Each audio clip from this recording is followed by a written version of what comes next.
concernant la création de la fiche Google My Business, est-ce que c'est au développeur web de le faire ou à vous-même propriétaire de le faire?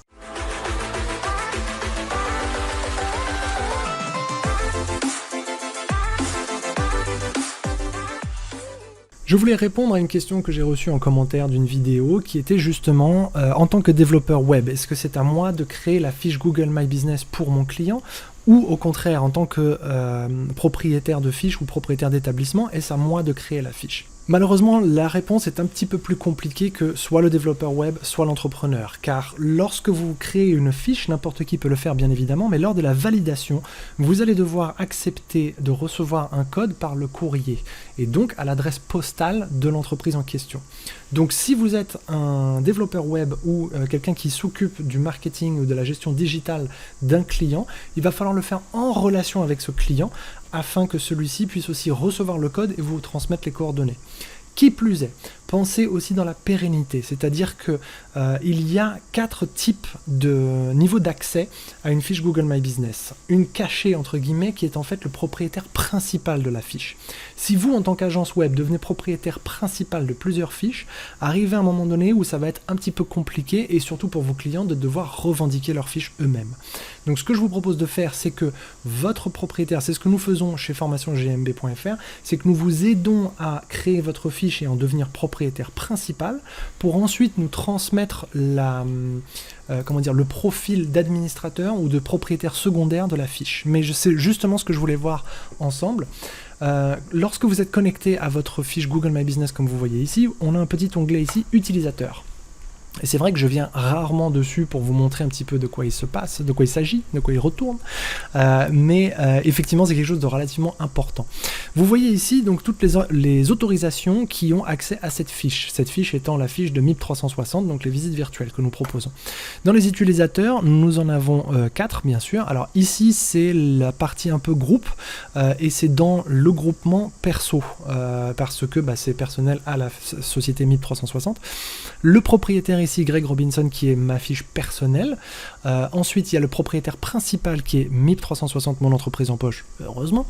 Et enfin, il y a vous-même, donc Formation GMB, qui peut être administrateur de cette fiche. Alors, j'ai créé ceci, bien évidemment, pour que vous puissiez voir les différents niveaux. Si vous estimez qu'il y a une personne qui est en trop, vous pouvez la retirer comme ceci. Alors, pourquoi je n'ai qu'une croix sur la partie vous, Formation GMB? Parce que je suis justement administrateur.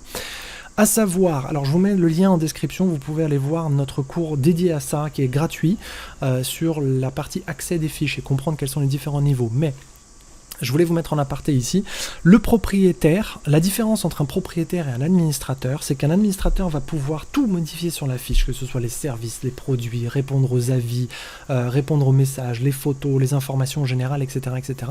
Il va pouvoir quasiment tout modifier, sauf tout ce qui concerne les utilisateurs. Ça reste une propriété uniquement pour les propriétaires, d'accord? Que ce soit propriétaire principal ou propriétaire simple, on va dire.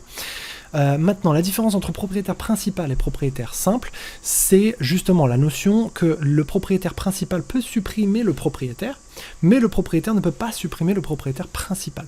D'accord? Donc ça, c'est quelque chose à savoir aussi. Là, si je voulais ajouter, par exemple, un propriétaire sur cette fiche, je ne peux pas en tant qu'administrateur. Donc je peux faire OK. Après, je peux me reconnecter sur un autre...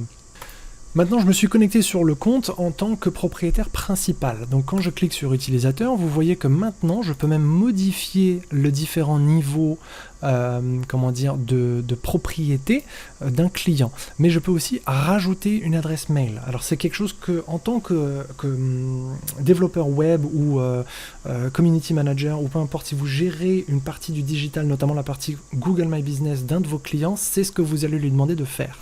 Donc cliquez sur plus sur le bouton et inviter de nouveaux utilisateurs. À partir de là, il va me demander une adresse mail qu'il faut que je puisse taper dans son intégralité. Donc je vais le mettre ici. Il me semble que j'en ai une gmail.com. Voilà. Et ici, il me propose donc 2 adresses mail différentes. À une différence près, c'est justement cette petite icône. Favorisez toujours l'icône sur laquelle il y a quelque chose. Ça veut dire que ce profil a été validé. Celui-ci, c'est que Google ne connaît pas le profil, donc il va envoyer une invitation et ça va devenir quelque chose d'autre. Mais envoyez ça et ensuite vous pouvez sélectionner un rôle en tant que propriétaire, administrateur ou responsable d'établissement. Comme je dis dans le cours, il y a 4 niveaux différents. Donc responsable d'établissement étant le plus bas, qui vous permet principalement de gérer tout ce qui va être les postes. Je crois qu'on peut... Non, on ne peut pas rajouter de service. Ça va être principalement les postes et la réponse d'avis, d'accord. Ensuite, administrateur, il va pouvoir absolument tout faire sur la fiche, donc les postes, les services en général. Chez formationgmb.fr, c'est ce qu'on vous demande de nous octroyer comme niveau d'accès. Par contre, on ne peut pas gérer les utilisateurs, comme vous avez vu il y a 2 minutes. Et en tant que propriétaire, là, on donne accès à l'utilisation, à la possibilité de modifier les utilisateurs, sauf modifier le propriétaire principal. D'accord? Donc je vais annuler parce que ça sert à rien. Et ensuite, une fois que je reviens ici, je peux modifier, donc dire, bon, c'est bon, maintenant qu'il a effectué, par exemple, vous pouvez attribuer à Formation GMB la possibilité de devenir propriétaire le temps de rajouter un utilisateur et ensuite le repasser en administrateur. C'est une faisabilité. Ou le mettre en propriétaire principal, ce que je vous déconseille très fortement. Ensuite, ceci dit, vous pouvez toujours vous réattribuer la fiche si nécessaire, puisque c'est vous qui habitez le lieu, donc vous pouvez toujours obtenir le code d'accès pour redevenir propriétaire principal de la fiche, donc c'est vraiment pas un problème. Et puis voilà, c'est ça que je voulais vous montrer. Donc il y a 4 niveaux d'accès entre propriétaire et propriétaire principal, et vous pouvez attribuer ce que vous voulez à qui vous voulez. Voilà, c'était ma réponse à cette question qui paraissait anodine, mais qui a toute son importance. C'est en tant que développeur web, est-ce que c'est à moi de créer la fiche Google My Business ou alors à mon client étant le propriétaire de l'établissement? Donc ma réponse serait de le faire en binôme avec votre client et ensuite à la limite lui montrer cette vidéo pour qu'il voit comment il peut vous envoyer les accès à votre fiche ou à votre mail de gestion de sa fiche Google My Business. Et d'ailleurs, vous pouvez lui envoyer le mail, c'est pour ça que je l'ai rendu gratuit aussi pour les agences web, c'est que vous pouvez lui envoyer le mail de gestion d'accès vers le lien que je vais vous mettre en description pour qu'il puisse voir le cours aussi qui est gratuit et découvrir comment lui aussi peut vous attribuer le rôle d'utilisateur ou de propriétaire ou d'administrateur de sa fiche.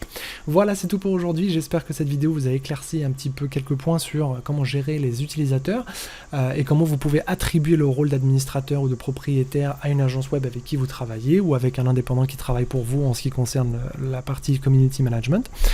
N'oubliez pas de souscrire et de vous abonner à notre chaîne parce que nous essayons de mettre une vidéo tous les 2 jours pour que vous ayez plein de conseils et que Google My Business ne soit plus un secret pour vous.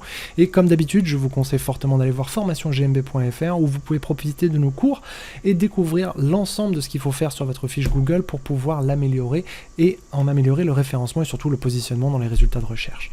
Merci beaucoup, passez une très belle journée, j'espère à très bientôt.